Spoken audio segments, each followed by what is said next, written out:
Hello friends, welcome back to my channel. কেমন আছো তোমরা সবাই? আশা করছি তোমরা ভালো আছো আর আমিও ভালো আছি। আজকে বক ফুল দিয়ে শুরু করলাম ভিডিওটা। কালকে বিকালবেলা তুলে এনেছি, যেহেতু আমি কিছু মুড়াই রাখতে ভুলে গেছিলাম, ওইভাবে রেখে দিয়েছিলাম বলে একটু কীরকম হয়ে গেছে। আজকে করবো হচ্ছে বক ফুলের বড়া। বক ফুলগুলো ভালো করে ধুয়ে নিয়েছি এখানে, আর এখানে দিয়ে দিয়েছি চালের গুঁড়ো, বেসন, লঙ্কার গুঁড়ো, আর একটু দিয়ে দেবো লবণ, স্বাদ অনুযায়ী লবণ দিয়ে দিয়েছি, আর দেবো হচ্ছে একটুখানি হলুদ গুঁড়ো দিয়ে এই ব্যাটারটাকে ভালো করে রেডি করবো। রেডি করে তারপরে বক ফুল ভাজবো। প্রথমে একটু হাতে একটু গুঁড়ো করে নিচ্ছি চালের গুঁড়ো, আর যেহেতু বেসন আছে খেতে কিন্তু অনেকটাই ভালো লাগবে। তাহলে মিক্স করে নিই, তারপরে আবার দেখাচ্ছি তোমাদের। এই যে ব্যাটারটা রেডি হয়ে গেছে, বক ফুলের বড়া ভাজবো। এখানে আমি তেলও বসিয়ে দিয়েছি, তেলও প্রায় গরম হয়ে গেছে, আর একটু বেশি গরম হোক। আর এখানে বক ফুলের বড়া আর করব হচ্ছে ভোলা মাছের ঝাল করব। তার জন্য এখানে পেঁয়াজ, রসুন, টমেটো সব কিছু মানে কেটে কুটে নিয়েছি। আর এটা হাফ মোছার মানে রান্না করি, আর এটা হাফ মোছা। এখন এটাও মিক্সচার করে নেব, এটা মিক্সচার করে নেব, তারপরে মানে বক ফুলের বড়া ভেজে তারপরে এই মাছটা রান্না করবো আর কি। তারপর দিয়ে নিই, তারপরে দেখাই। যারা একাই ভিডিও করো তারা তো জানোই যে কী অসুবিধা হয়, মানে এক হাত দিয়ে দিতে এক হাত দিয়ে করতে। দেওয়ার সময় আমি আর দেখাতে পারি না। দেখো ব্যাটারে চুপাই দিয়ে দিচ্ছি। এখন ভেজে নেবো আর কটা আমি একটু রেডি করে নিই। আমার এক হাত দিয়ে করা তো অসুবিধা হয়ে যাচ্ছে। দেখো এখান দিয়ে তুলছি, আর ওই ডান্টিগুলো যেহেতু ভিতরের ডান্টিগুলো ফেলাতে হচ্ছে, এক হাত দিয়ে ফেলতে পারছি না। ফেলতে পারলাম। এগুলো ভালো করে বেছে তারপরে দিতে হবে। কি হয়েছে? রেডি হয়ে গেছে বক ফুলের বড়া। সব কটা এরকম করেই ভেজে নিই।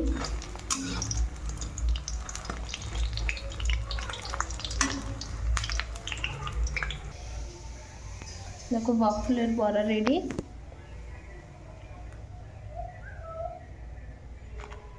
গরম। আর করবো হচ্ছে মূলো ভাজি। একটুখানি ব্যাটার থেকে গেছে, দেখি কি করি। একটা প্যাচ করে বড়া করে ফেলবো। চলো রান্নাবান্না স্টার্ট করি। এখন বলতে বলতে একটা প্যাচ কেটে নিয়ে চলে এসেছি। প্যাচের বড়া বানাবো, তার জন্য মানে একটু ব্যাটার থেকে গেছিলো। কড়াইতে এসে রোদ পড়ছে, মানে যেহেতু এখন দুপুর টাইম হয়ে গেছে, রোদটা একদম পুরো কড়ার মধ্যে এসে পড়ছে, মানে ভালো করে দেখাই যাচ্ছে না ক্যামেরায়।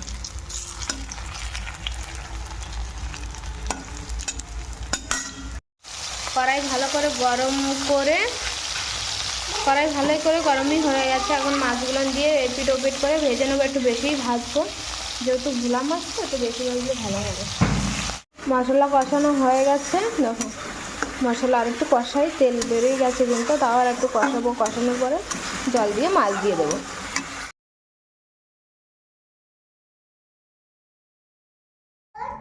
হ্যাঁ বাবা, সত্যি কথা বলতে কি জানো, আমি দুপুরবেলা রান্নাবান্না করে না আর কিছু শেয়ার করতে পারিনি, কেননা আজকে রান্না করতে অনেকটাই দেরি হয়ে গেছিলো।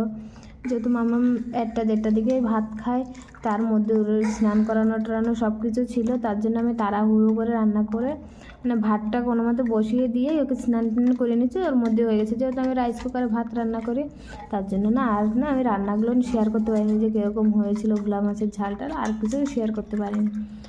তারপরে সারাদিন ওই কাটলো, খেয়ে দিয়ে দুপুরবেলায় মাঠে গিয়ে বসছিলাম। যেহেতু রোদ্দুরে বসতে ভালো লাগে না বাবা? ঠান্ডা লাগে না? তোমার ঠান্ডা লাগে না? সত্যি কথা বলো। তা তুমি হাত মোজা পরেছো কেন? তাহলে বললে কেন ঠান্ডা নেই?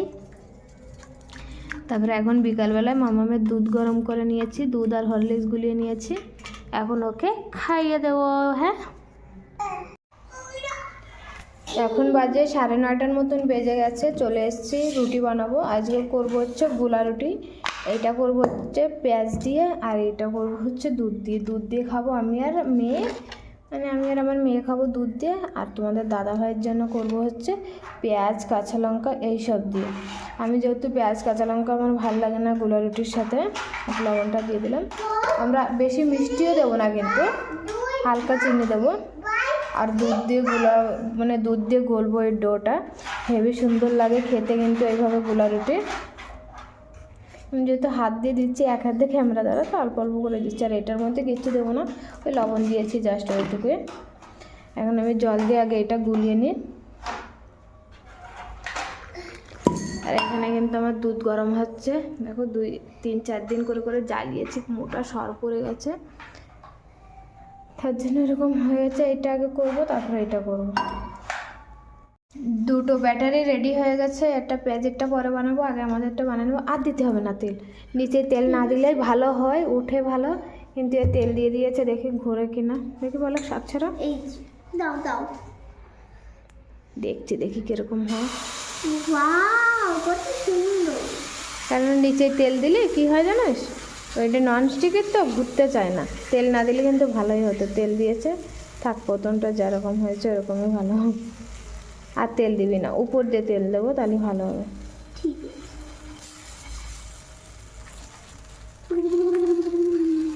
ঢেকে ঢেকে দেওয়া লাগবে না, কিচ্ছু করা লাগবে না। কাকু চলে এসছে। হ্যাঁ কাকা তো আসবেই প্রতিদিন, এই টাইমেই আসে। আর আমি এই ঠান্ডার মধ্যে বরফ একটু উপর দিয়ে তেল দিয়ে দিলাম। ঠান্ডার মধ্যে কিন্তু ঠান্ডার সময় রান্না করবে না। তাহলে কি খাবে ঠান্ডার সময় বল? সন্ধ্যার সময় রান্না, রান্না করে ল্যাপের তলে ঢুকে যেতে হবে। তাই তুই এখানে বয়। দেখো আর একটা কী করছে, লেখাপড়া আর খাওয়া দাওয়া হচ্ছে। দেখো নিচেই তেল দিইনি, তেল ছাড়াটাই কিন্তু ভালো হয়েছে। এখন উপর দিয়ে একটুখানি তেল দিয়ে দেবো।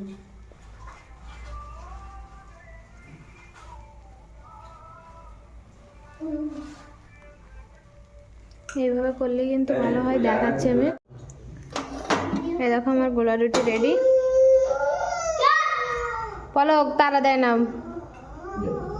এই যে এটা লাগে মানে মিষ্টি দিয়ে, হালকা মিষ্টি দিয়ে, আর এটা হচ্ছে লাগে পেঁয়াজ দিয়ে।